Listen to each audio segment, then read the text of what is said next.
Hello, everybody. Welcome to Coffee and the Crusades, the new Real Crusades history live streaming show. And we are on time, so I'm glad of that. What this show is about is just something kind of casual, something just kind of a hangout to supplement the main YouTube channel. Basically, what we do is we drink coffee. This is the Battle of Hastings mug there. You guys can check that out. We drink coffee and we talk about medieval historical topics. So speaking of which, the merch for today is the Real Crusades History Battle of Hastings mug. You guys can see it there. I think it looks very cool. And then I've also got the ever popular Godfrey of Bouillon shirt with Defender of the Holy Sepulchre emblem on there. You can see the link for that below. Let me show you guys the back. It's very cool. It's got Godfrey storming the walls of Jerusalem by Gustave Doré. So, oops. All right, here we are, guys. Time for Coffee and the Crusades. Hope everybody's having a good week. I'm pretty proud of myself. I have continued to do this stream when I've said I would do it. This is the third day, keeping to that schedule. Although I have to say, next week we are going to be a little bit. We're going to have to push it off for a week because next week we are actually filming the pilot episode for Knights of the Cross. So that's pretty exciting. And Sam is in here. Sam is going to be a part of that cast. So good stuff. So just to remind everybody about Knights of the Cross, let's jump over to the website. knightsofthecross.com is the home of this project. Let me show that share that with everybody. And go to our tab here. Right, there we go. knightsofthecross.com. So good morning, everybody. Tom Griffin is here. Issa is here. Sam is here. Tony's here. What's going on, everybody? All right. So let's see. Let's see. We've got a little bit of news today. I am finishing up a video about the evolution of armor through the centuries, primarily through the Crusading period. But I do want to show you guys some of the artwork I'm using. Let's see here. Let me jump back to stop screen.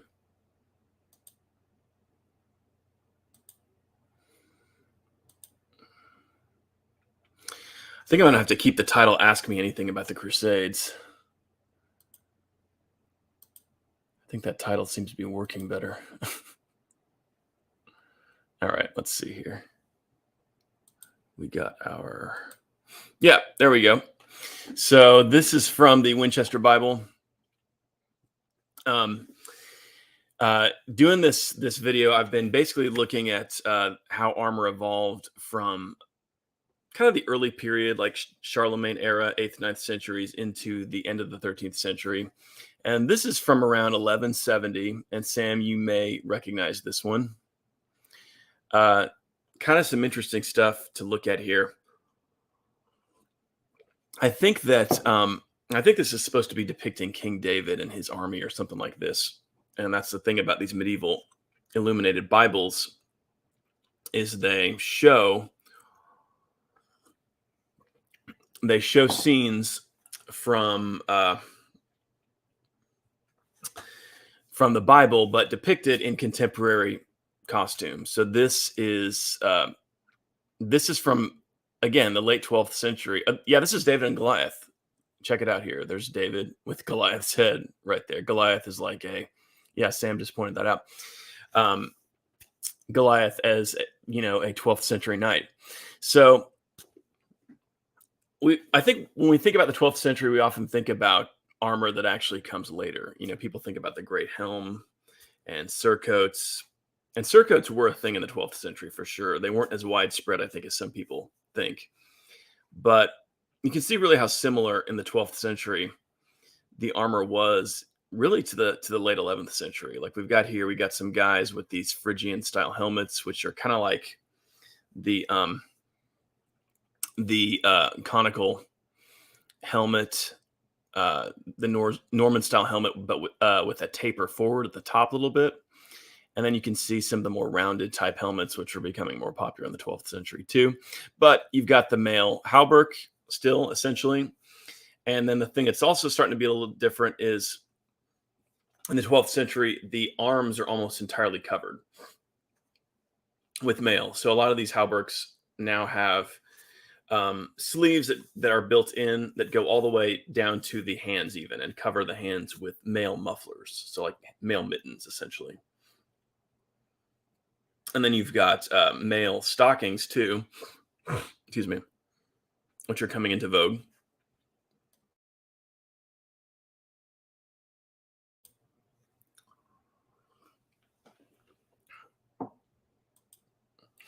And Zach says, ever thought about learning medieval Latin? Any good places to start? Well, Zach, Wheelock's Latin, I think, is a good place to go for basic Latin. That's what I did back in college. I did quite a bit of Latin in college. My Latin is not too shabby. I'm a little rusty, but yeah, Wheelock's Latin is probably the best place just to get your basic Latin. Sam says there's a similar depiction in the Majeski Bible. In that one, Goliath has a kettle helm and has swapped his chausis for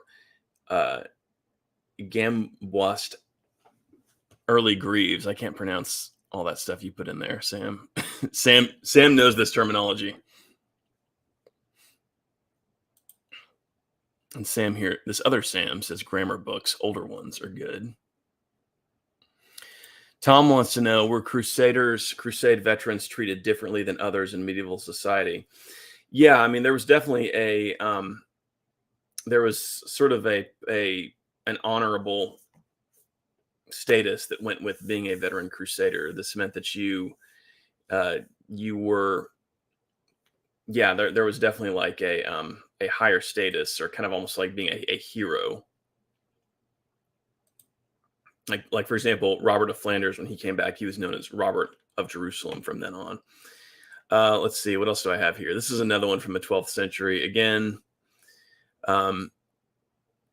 this is more, I think, what 12th century armor generally looked like. This is from a manuscript called The Life of Saint Guthlac. I mean, I kind of feel like we do need to adjust the way we think about the 12th century sometimes. I mean, I think people tend to think of a 13th century knight when they're thinking of the 12th century, but really, especially early on, I mean, early on, the armor doesn't change much at all from the Norman period. But this one, again, I mean, the shields are a little bit shorter than what you see during the Norman era or the late 11th century. Again, more of the rounded type helmets. But in this case, the hauberk, it does not include the built-in mufflers. And this is another one from the early 12th century. I like this. Again, this shows how similar the gear is to the Norman period, or like from what we see on the Bayeux Tapestry. The shields really are still kind of the kite shields. This is pretty early in the 12th century, 1140, roughly 1140. We've got the nasal helms, the conical shaped helmet. And I like this one. This is from later on. This is a statue of a sleeping guard. This is from a church in Germany. And he's wearing what was kind of a new development in the late 13th century, which is this thing called the coat of plates. And this is a surcoat with almost like pieces of plate armor, you can see, built into his surcoat. So it's an extra type of armor to augment his chainmail. And another one from the 13th century. Early 13th century, we still don't see fully covered face helmets for the most part. They are starting to be popular, and you're starting to see that, but you do still see a lot of open-faced helmets. You know, none of this stuff happens all at once. I mean, it's always kind of gradual. And this is very early in the 13th century. This is from around 1207. This is from the Shrine of Charlemagne at Aachen Cathedral. Let me get back to my, there we go.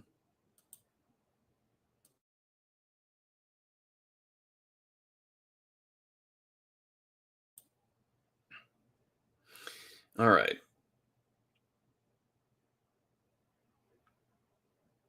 Okay. Chris wants to know who my favorite medieval king is. I think you know the answer to that one, Chris. I named my son after him. The Lionheart. Tom Griffin, why did the Pope never visit the Holy Land during the Crusades? The popes, you know, it's interesting. A lot of like medieval rulers didn't leave their main domain. Like they would send representatives to other kingdoms. Like, for example, like you're not going to have, I mean, it happened on Crusade. There were kings who traveled, but like the kings of Jerusalem rarely left Jerusalem. I think one of the few who did was maybe Baldwin III, who he went and met the Byzantine emperor somewhere. I think he may have gone. I don't think he went all the way to Constantinople, but he did. He may have been one of the few that actually left the kingdom of Jerusalem. Baldwin III, that is. But you know, like Baldwin IV of Jerusalem, the leper king. He had ancestors from France, but he never visited France. Who else? Amalric never left the kingdom of Jerusalem, except maybe for his invasion of Egypt. Zach, would it take a long time for a knight to remove their armor in case they were getting too hot?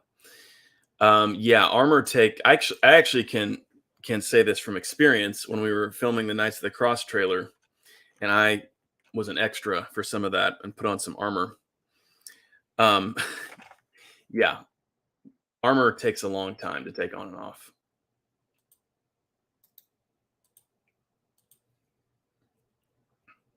Okay, what else?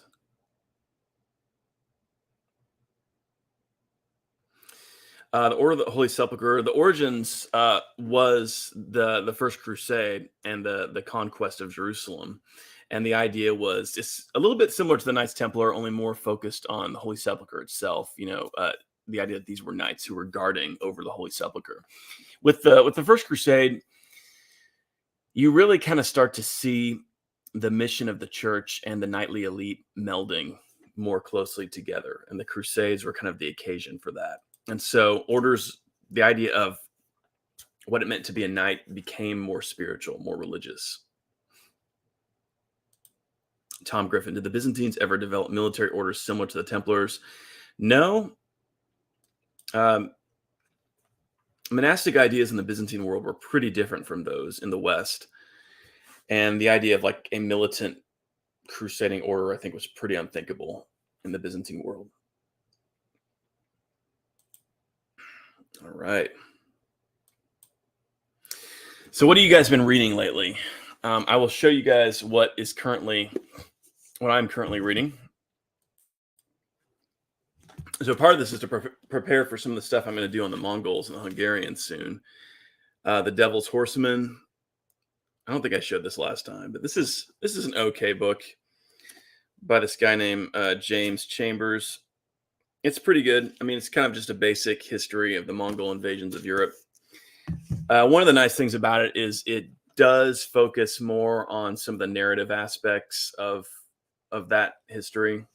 So that makes it kind of interesting. I like it. I like it. I think that you do need to supplement books like that with stuff that's more technical just to get a more well-rounded perspective. And I also think that this book is a little bit dated too. But anyway, it's a decent read. And also I'm reading A History of Hungary right now. Not as much medieval Hungary as I would like. So I think I'm going to try to get something else that's more focused on Hungary in the Middle Ages. But this is a good book. Very basic history of Hungary. The author is several editors, Peter Suger, Peter Hanek, and Tibor Frank. So several contributing authors. And then I just finished this book by my friend Helena Schroeder about the Crusader states, kingdoms at the crossroads of civilization. This is good. And Helen and I are going to do a stream about that book pretty soon. Yeah, Sam says The Mongols and the West by Peter Jackson. I do want to get that one. That's going to be one of the next ones on my reading list. I think I'm going to kind of be diving into the Mongols more now, guys. And Tom is reading Chronicles of the First Crusade by Chris Tyerman. That is a great book, a great collection. Tyerman, you can never go wrong with him. And Chris is reading a book about St. Catherine of Siena. That's interesting.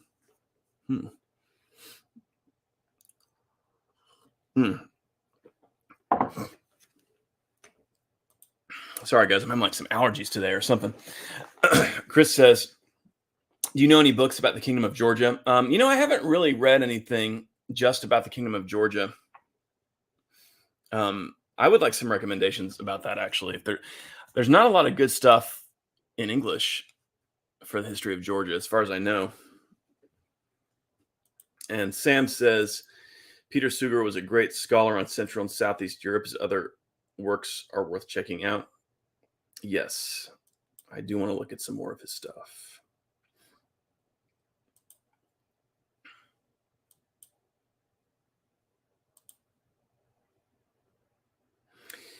Tom Griffin wants to know if the Knights Templar participated in the Northern Crusades like the Teutonic Knights. No, as far as I know, they didn't. I can't recall ever reading about them being involved in the North. I think they were so focused on the Holy Land, and their involvement in Spain kind of happened a little bit by accident. I mean, on the one hand, Spain was considered a very important crusading theater, but they were invited by some of the kings there who kind of made them some offers they couldn't refuse. And I should kind of like rephrase how I'm thinking about that too, because we forget how important Spain was for medieval Latin Christians. Spain was an identical type of theater to the Holy Land. Like, it wasn't like the Holy Land was where the Crusades are really happening and Spain is kind of a sideshow. They really didn't think of it that way. And it was because in both areas, they were fighting the Muslims.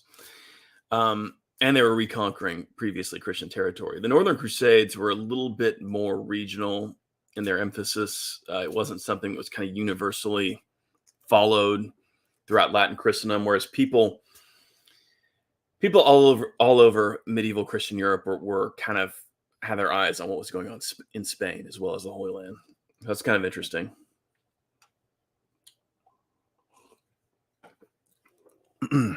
All right. Getting some good questions here. Tom wants to know any reading recommendations for more info on Bohemund and Tancred. Let's see. Well, I mean, there's always the Gesta Tancredi. I don't know if you've read that, but Ashgate has a version of that translation. There's a pretty good new book about Bohemund that came out a little while ago. I can't remember the name.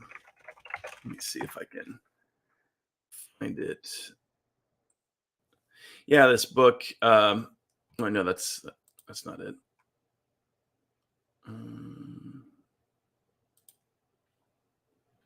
It's by a Greek author, Bohemund of Taranto, Crusader and Conqueror. That's a good one. You guys may have heard about that one. Tom wants to know, in your opinion, was Godfrey the most popular and respected leader of the First Crusader army? At first, it was probably Bohemund. Bohemund became famous very quickly after the First Crusade, but over time, Godfrey really became the touchstone figure. He became the remembered figure. And certainly by the middle of the century, he was the most legendary of the figures.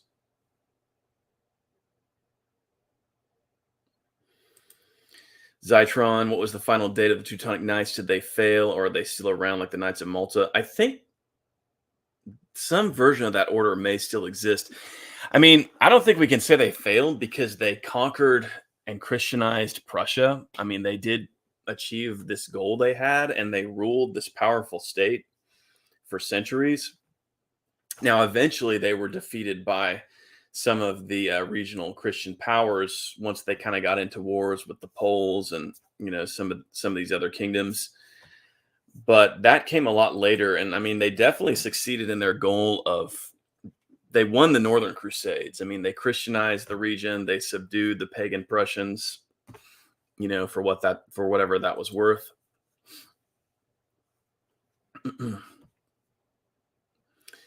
And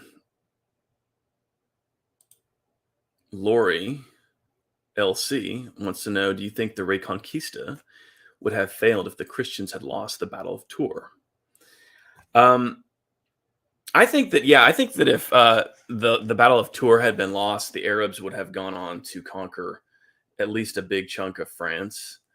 There's this idea that they never really intended to conquer France. I don't think their activities in the region show that at all. They were routinely going up there, routinely probing the area, and for a while they even held some territory in the very southern end of what is today France. So yeah, I think that that's a pretty big question. It's a lot of speculation, but yeah, I think that Tours was decisive in ending the early Arab conquests, and I think they were definitely on their way to the whole point was to subdue that part of the world too. So the probing that the Arabs did in France was real similar to what they did in Spain early on. But the difference with Spain was that the Visigothic kingdom was really not in a state to resist the Arabs, whereas Charles Martel and the Franks really were. So, okay. Tom wants to know, do we know who the very first Crusaders were to enter Jerusalem during the siege of 1099? Yeah, we actually do. It was a couple of Godfrey of Bouillon's guys. I can't remember their names exactly. Let me look them up real quick. But they're very famously remembered as such.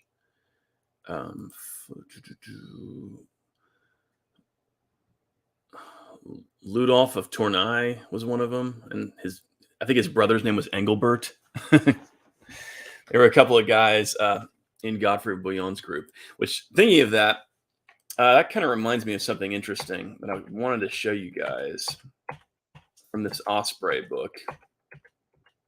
Let's see if I have it here. I think I do. Yeah. Okay, yeah. So during the First Crusade, it would have been interesting to have been there because, well, for a lot of reasons, but for one reason, because we could have seen the different developments of armor from these different regions based on where knights were coming from. And correct me if I'm wrong here, but actually, I don't think this is the picture. There was an image that, okay, this might be it here. I think this is it right here. So the Godfrey of Bouillon and his guys would have been more likely to have had longer hair and mustaches and long beards, as opposed to the Normans, for example, who would have been clean shaven, short hair, close cropped hair. And the guys from the Empire and who were with the Holy Roman Emperor would have most likely been using equipment that was a little bit more out of date in terms of like maybe more likely to be using uh, the earlier style shields, the shorter hauberks, whereas the Normans would have been more likely to have been wearing the more up to date stuff, like the heavier mail hauberks, the longer hauberks, the bigger shields. Just something that the Osprey series points out. If you guys pick those up, so that's some good stuff. Anyway, that's one thing that would have been interesting about the different armies of the First Crusade all getting together, is you could have seen. Yeah, and D points this out, that the dome wasn't gold in 1099. That's absolutely correct, very much correct. But something that would have been interesting about seeing all the armies of the First Crusade together was that, the ones from more like the northern France area would have been the most state of the art, and then some of the others, like from the Empire, would have potentially been a little bit more old fashioned, I guess we might say. Okay. So yeah, I am excited, guys, because next week we are filming the pilot episode for Knights of the Cross. Keep us in your prayers as we make that happen. I am excited, though. I am very excited.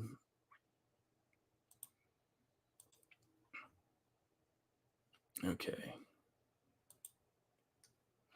Umberto says, ever heard of Santiago Matamoros? He's very popular here in Latin America and Spain, Portugal. Yeah, absolutely. I mean, he was huge in the Crusades period as well. I think that St. James the Moorslayer, that's who you're talking about, was really the patron of the Reconquista, and there were shrines all over the place to him. He was often seen charging into battle with the Spanish knights. Oh, Derek. Hey, nice profile picture there, Derek. Derek asks, any updates you could provide on your next book and what crusade it may cover? Yeah, I have. I've basically written my book about the Third Crusade. I still am kind of editing it, but I mean, it's done, and I'm pretty happy with it.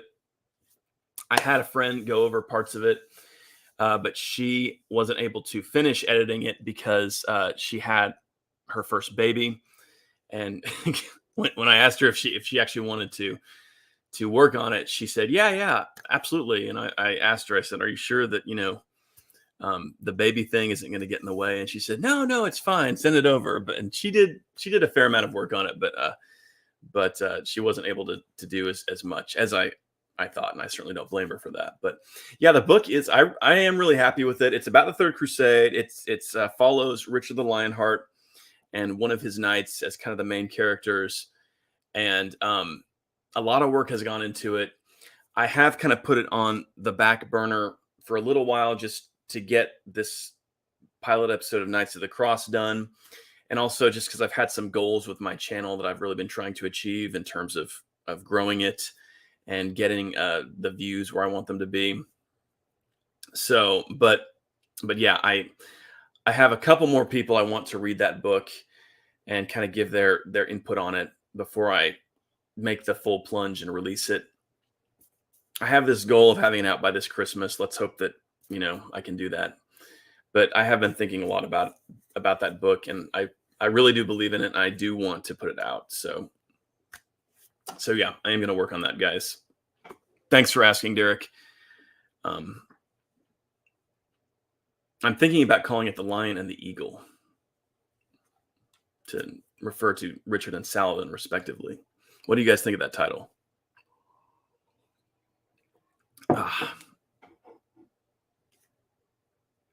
Oh, here's a good, this is an interesting comment from Sam. Speaking of the Teutonic Knights, a lot of the advancements in armor technology during the 13th century seem to have originated with them in response to the issues they faced in Northern Crusades. That's interesting, Sam. I didn't know that.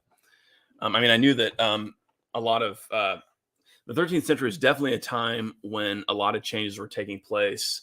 They were beginning to experiment with pieces of plate armor strapped to elbows, shoulders, knees, things like this. The fully covered face helms were becoming a thing. Bigger swords, bigger lances. I think that the Holy Land also helped drive some of that as well. And Sam is saying here that the earliest example of coats of plates are from Eastern Germany and areas the Teutonics controlled. Yeah, interesting. The coat of plates, I think that as you get into the 13th century, there is increasing concern about, um, you know, weapons are getting bigger and heavier, and so they want to, reduce the ability of weapons to damage chainmail.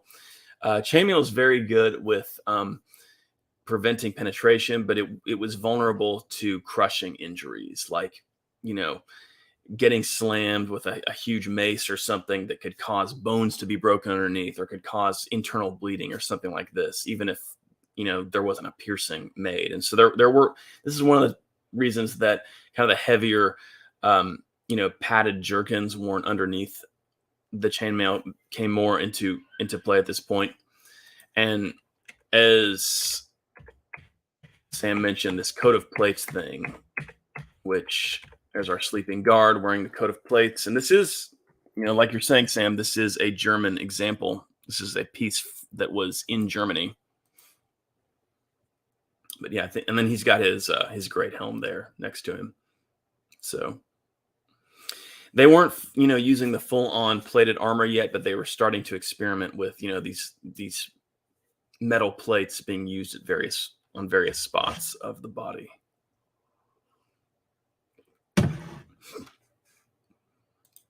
When Scott has his sequel to Shine with Honor and Progress, writing books is tough. That's awesome, Scott. I'm glad that's going to happen. We'll have to have you on to talk about it.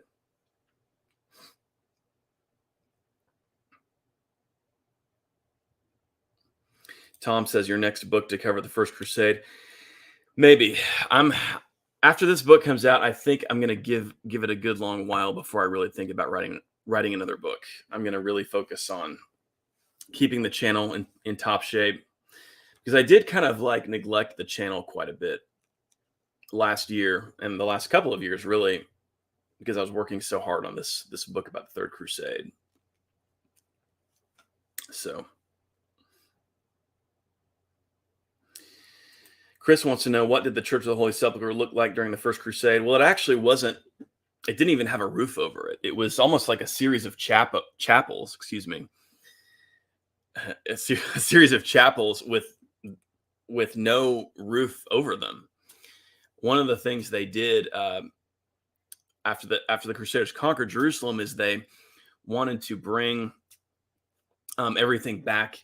They wanted to kind of enclose all of these holy sites within one enormous church, and that was the Church of the Holy Sepulchre.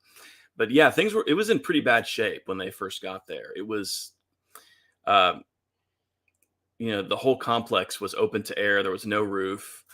A lot of the chapels were in ruins or poorly maintained. So, that's why it was such a big deal.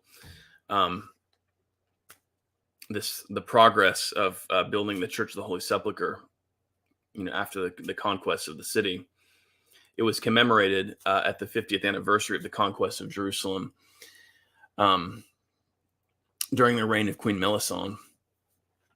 So she was a major patron of the architecture in the Kingdom of Jerusalem. Did Richard the Lionheart have ancestors who fought in the First Crusade? Yeah. Robert Curthose, Duke of Normandy, among others, I'm sure. All right, guys. Sorry, guys. I have some kind of allergy thing going on or something. But anyway, so that's probably going to be it for today. As you guys remember, this is sort of a half-hour thing we do. But next time I will be live will be this Friday, 11 a.m. Central Time, 12 noon Eastern Time, for Coffee and the Crusades. Join us over there, or join us right here, rather, for that. And after that, I'll have to kind of put it off for a week, because next week I will be pretty occupied with the filming of of the TV show. And then once that's done, I'll come back the following week and we'll do more Coffee and the Crusades after that. Hopefully I'll have all kinds of updates for you guys and pictures from the shoot and some cool behind the scenes stuff. So, all right. Talk to everybody later.